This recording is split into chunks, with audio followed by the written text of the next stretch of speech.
guys, welcome to what counts as class these days.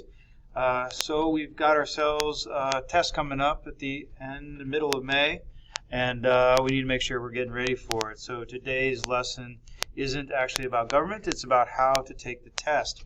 Now, your test is in two parts, so we know that we've been practicing the short answer where you have like 3 items where you have to answer A, B, and C. I've been doing that so far in class. But the second part and larger part is actually the argumentative essay. So this video is trying to get you up to speed on how to do that. So let's first talk about the basics.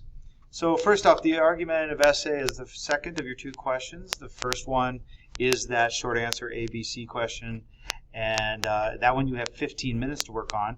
This one, you basically will have 25 minutes, and you have to write an argumentative essay that requires you to take a side. Okay, so that's the thing. You have to take a side on a controversial issue that they will supply, and then support that issue with evidence. Okay, so usually this question takes the form of develop an argument either for or against, and I'll show you, I'll give you some examples to work on in the next couple days so you can get a handle on this. But basically they'll give you some sort of like prompt statement that sets up a scenario, and then they will give you a prompt that says develop an argument either for or against, and then whatever the scenario is talking about.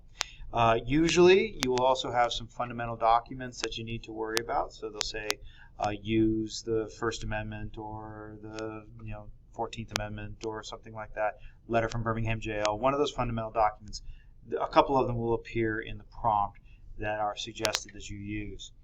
Now there is no right side to take on this, so you're not going to get knocked points if you argue against the 4th Amendment and in favor of the 5th on something. There is no right side that you get credit for. Your points are coming for the argument that you make and how you support that argument. So your points are going to come from your knowledge of American government that you're going to display as you make and support your argument. So please don't worry about being on the right side of anything. As I said, you have 25 minutes. After 25 minutes, you will be locked out, and then you'll have an additional 5 minutes to submit. How that works, I have no idea. I know that some people are going to take their test on paper and then take pictures of it. Other people are going to be typing. I don't know how that works. As we get closer to it, we'll have to figure that out. But you're going to have 25 minutes. So when I give you practice exams, I will give you 25 minutes. It's open book, remember. Open book, open note. It's one of the things the College Board has talked about. Now, that's going to be a problem. You do not have time, 25 minutes, and writing and thinking. You do not have time to go looking up the answer. So don't expect to do that. I would not recommend having your notebooks out. I would not recommend having your textbook out. I'm not going to tell you not to, but I don't recommend it because then you're just going to get lost trying to figure out the answer and you won't have enough time to talk or to write. So what I recommend is that you have a copy of the rubric, which I'm going to give you. I'll give it to you over Schoology. I created one for you that I would print out and I would have it with you so that you can kind of go through the rubric and say, okay, I did that, check, I did that, check. And that way you don't have to worry about, did I forget something? So I would have a copy of the rubric, and I would have a copy of the essential documents study guides, at least as many of them as we have at the point where we left school. Those are those cardstock study guides that I made for you and you completed. They had things like letter from Birmingham Jail. They had the amendments. We also talked about Declaration of Independence, Articles of Confederation. Those 9 essential documents. I don't think it could hurt you to have the essential court cases out either, but the documents are what we're really worried about. Now the College Board is aware that all kinds of things are going to be attempted by all kinds of people, so they've got to make sure they've got anti-cheating and anti-plagiarism software running and stuff. So just don't, okay? Just don't. All right. All right. So again, 25 minutes, no right side. You're developing an argument either for or against. I would have a copy of the rubrics you can check out and some essential documents. Okay. So what else is there?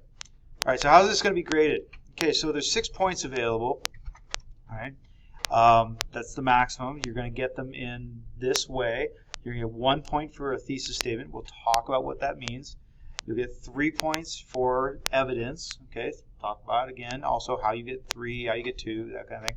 And you get 1 point for your reasoning and 1 point for acknowledging and responding to an alternate viewpoint. So if you take this side on it, you're going to wind up having to talk about the alternate side, or at least another alternate side. So 6 points available. Now here's the trick. Almost all the points are going to hinge on you having a good thesis claim. You look at this and it looks like maybe the evidence is the most important part, but it's not.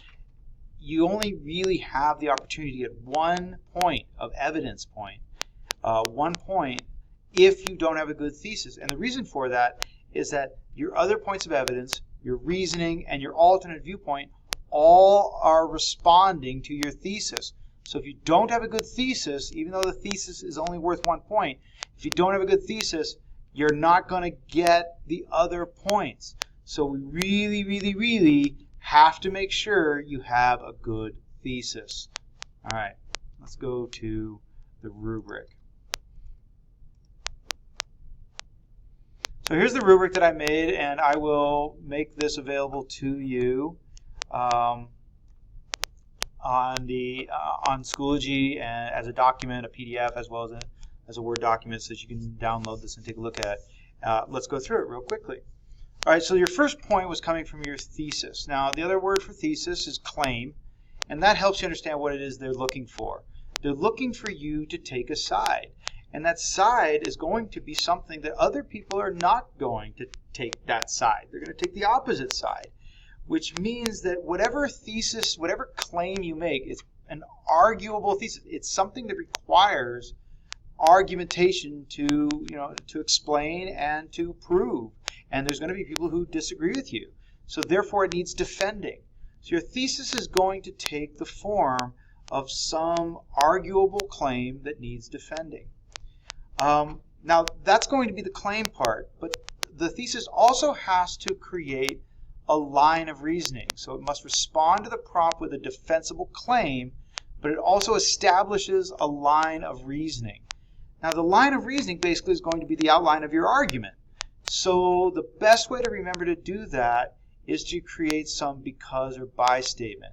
The because or by statement is going to force you to create that line of reasoning. So it's going to wind up being, I hold this to be true because XYZ, and then the argument is going to be the XYZ. The biggest mistake people make is that they simply rephrase the prompt. They look at the prompt and they explain the prompt, and we've seen that in a couple of your FRQs and other places. So please make sure that you don't just rephrase the prompt, you don't just restate it. Remember, your thesis must be a defensible claim that answers the prompt and then establishes a line of reasoning. Don't make this mistake. Now your thesis can be in 1 or more places. Okay, it can be 1 or more sentences. Most often you should see it at the beginning, first paragraph, or the last paragraph.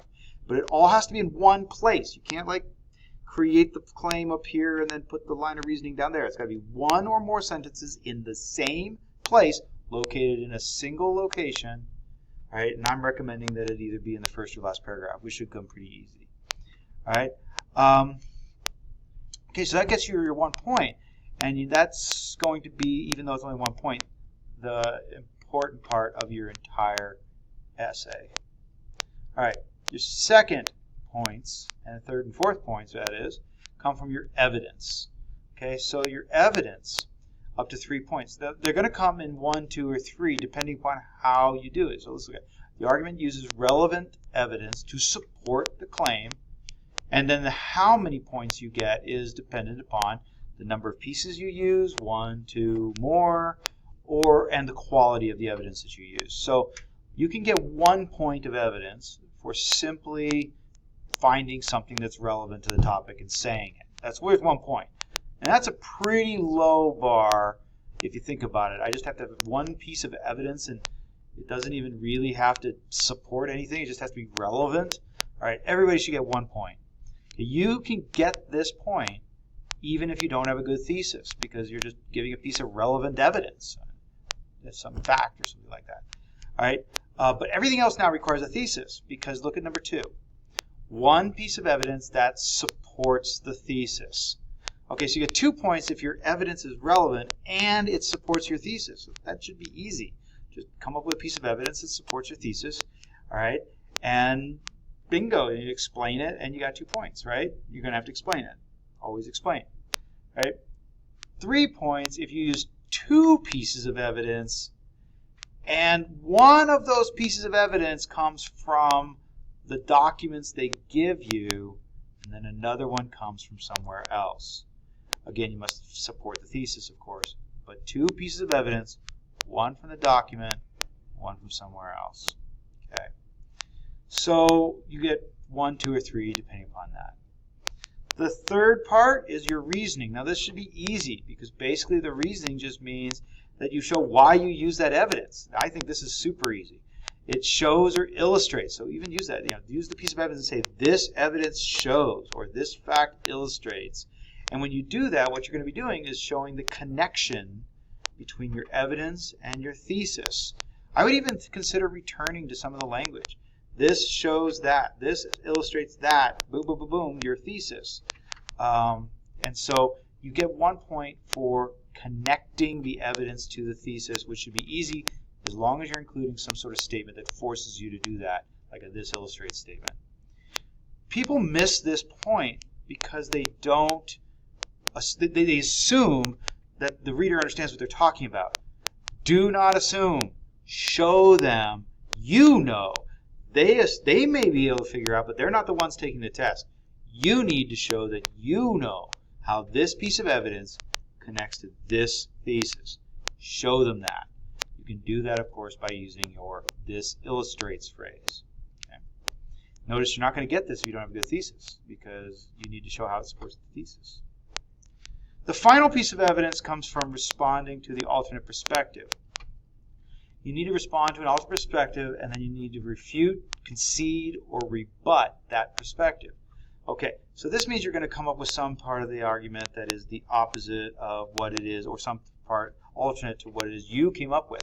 So you must describe this alternate perspective. Okay, I did this here in an example, and you can have this document. I'm not going to spend time in this video reading it. But you must describe this opposite perspective and refute, concede, or rebut. Think about those 3 words. They mean 3 different things. Refuting means that you show something is false. Okay? They said this, but that's not true. Rebuttal means that, okay, so it's true, but that's not the important thing. All right? So they say this, and while it may be true, this is what's more important. And concede is an admission that the point is valid. They say this, and you know what? They've got a point. Okay?